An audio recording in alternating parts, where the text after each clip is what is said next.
So today I'm going to be working on this. This is my wife's 2009 Vauxhall Astra SRI. Unfortunately the horn doesn't work. Now I spoke to a guy who's like big into his Vauxhalls, who works on quite a lot, and he said that with these it's more than likely a fault with the SIM, the console integrated module, and that without replacing the SIM and entering both passcodes, there's no real fix. So because this is a car I'm going to get rid of soon anyway, it's not worth spending out all that money doing all that on a car that was only a few hundred quid in the first place. So all I'm going to do is fit a momentary switch to basically to bypass it, and fit a separate horn button into the dash. So there's nothing wrong with the horn itself, so I'm just going to do it so you can press it without having to go through that SIM, the console integrated module.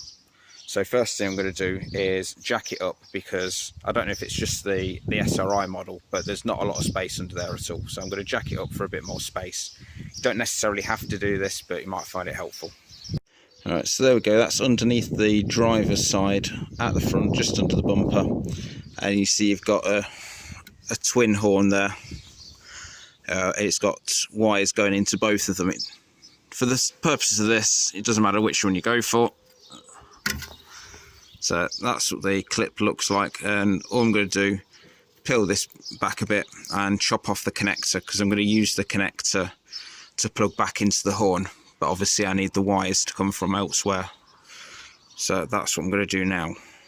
Right, so there's the connector, there's the wire. So all I'm going to do now is I'm going to put some heat shrink over here, and then I'm going to solder these together, and then pull the heat shrink up and seal it so no water gets in, because if water gets in while it's on for that brief second, it will eventually start corroding. On a horn you'd probably be alright, but if this was spotlights or something, for example, then it seems to corrode the wire very quickly. So get some heat shrink on. It's for the best, really. For the sake of a few pence, you may as well do it. Right, while I was waiting for the soldering iron to heat up, I took the opportunity to actually fit the switch. So I've done it here next to all the light switches on the dash. This, it's going to be a pain to try and do this now with one hand. This just kind of pulls off. There's a clip at the top. Mine's pre-broken. Hang on, so I'm just going to put this down.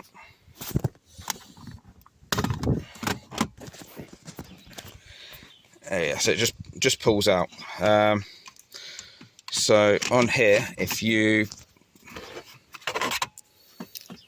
press down that little bit on the wiring, this black bit then pulls forward, and then the whole clip comes out. So on the back here of this, you can see that there's all those plastic ribs running across it. So you want to try and avoid those.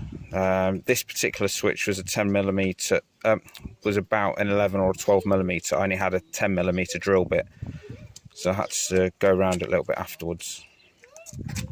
So it's in there nice and tight anyway, which is just as well, because I couldn't really get the nut on the back very easily. However, because of how tight it is, I don't think it really needs it. But this is what the momentary horn button looks like anyway. So it's just a typical button that it only works when you press it. When you let go, it stops working. So ideal for a horn button. You wouldn't want it if it was your lights or something like that, for example, because you'd have to hold it all the time to actually get it to work. But ideal for this. Alright, so they're soldered on now. What I'd recommend, if you're not overly confident with your soldering skills, is before you actually do the heat shrink and have to then start again if it doesn't work, just give it a try.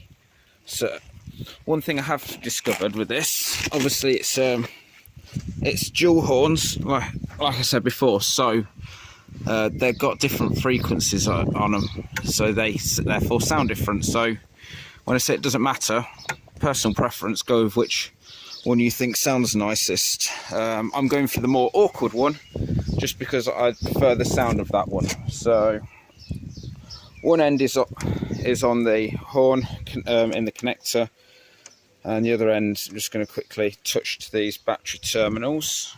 Bear with me, I'll put the phone down to do both at the same time, but hopefully you'll hear it. So that's one of them. I'm going to connect it to the other one now.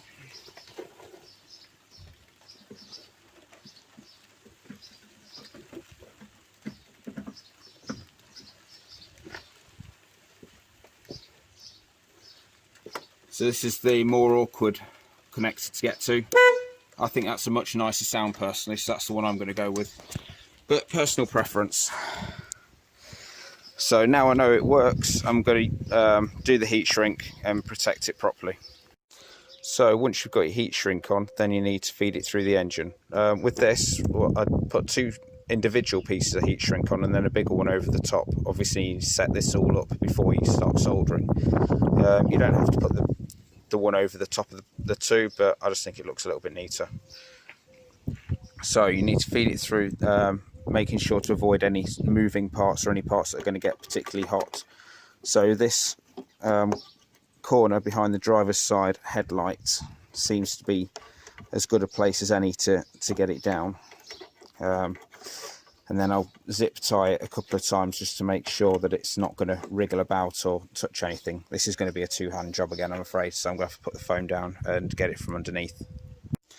Alright, so the cable's all down now. All I've done is run it along the inside underneath the, I think that's called the scuttle panel, and then just secured it with a couple of zip ties, just 1 to keep it hidden and looking neat, and 2 to stop it touching anything it shouldn't do. So 1 zip tie there, 1 there near where the bonnet cable goes through, and then just pulled it up near the battery. So the next thing I'm going to do is take a bit off the end of each of these wires and attach like a ring connector to it, something like those. So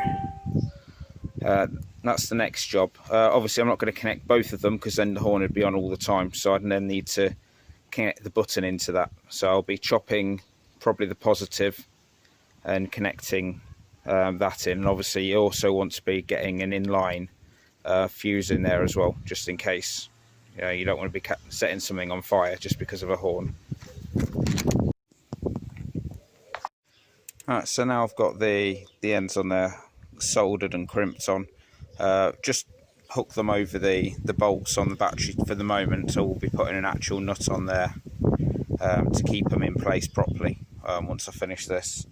And then where I broke the wire, I've then just got another piece of wire which then goes from there onto the horn button.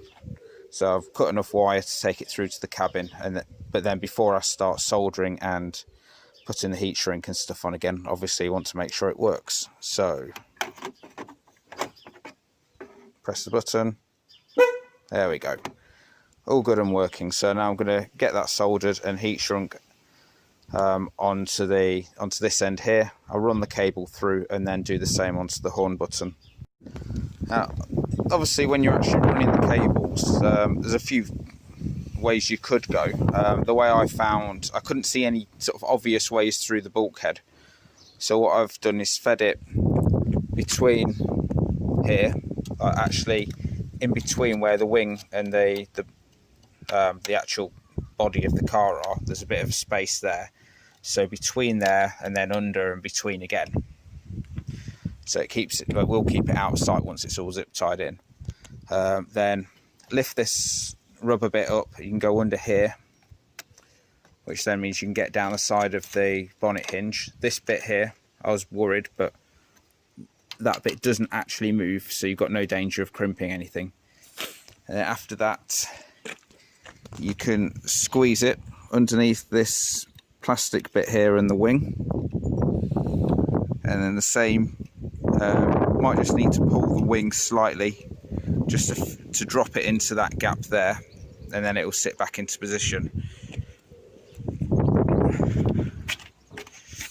So once you're at that stage, so it comes out here, you need to get it underneath there back into the wing and then out here underneath the bolt. So easiest way I found to do that was to twist the two wires together, because I'm assuming you'll have disconnected it from the battery anyway by this point, otherwise the horn would have gone off multiple times just trying to get to this point as the two wires touched. So twist them together and put a kink in it, so as you twist it down there it comes back out again. So you want it behind the hinge, and then I don't know if you can see, there is a hole. Oh, you can see it there. So I don't know why there's a hole. I assume it's for wiring or something. You have got another hole further on that's got a load of wiring that goes to the door, but that's just a random hole. It does have a bung on it, and that bung is a bit of a pain to get out, in all honesty. So that's the bung there. And there's no easy way of getting to it. The best way I found was to actually get in here between the door shut with a big screwdriver and just pull it until it comes out and flicks you on the head, or at least that's what happened to me. So I'm going to drill a hole in that now to feed it through so it's not touching any potentially sharp metal, and then that'll at least get it underneath the dash. Well, so much for that being an easy thing to do, just to put that through and feed it through, because it's double skinned and there doesn't seem to be a hole on the other side of this. So what I ended up having to do was drop it through the wing, pull this bung out and feed it through just so I can get hold of it, and then push that through to the same hole the other wiring comes out of on the inside. Now that is quite a pain getting your hand in there to do, even with pulling up, taking off the door seal, pulling up all this trim here, which is a pain also to get it past the bonnet release and the pedals and everything, and then trying to squeeze your hand up there to pull it through from where the inner bung is. But got there in the end. Just bear that in mind about that extra bit of detour, because if you're doing it the same way you will need a bit of extra wire. So I'm hoping now that I cut enough wire, but I'm vaguely optimistic. Just one of those annoying things that you don't think of, because why have a hole there if there's not a corresponding hole the other side? I mean, what purpose does that hole serve? This is why I don't like modern cars. Anyway, once you got to that stage, obviously you need to then be getting the wiring up through the dash. I made a little hook thing out of an old bit of metal, which I found quite useful, just because the holes in the side here, that's under a cap. And then through here, they're a bit too tight to get your fingers through, certainly if you've got sausage fingers like me.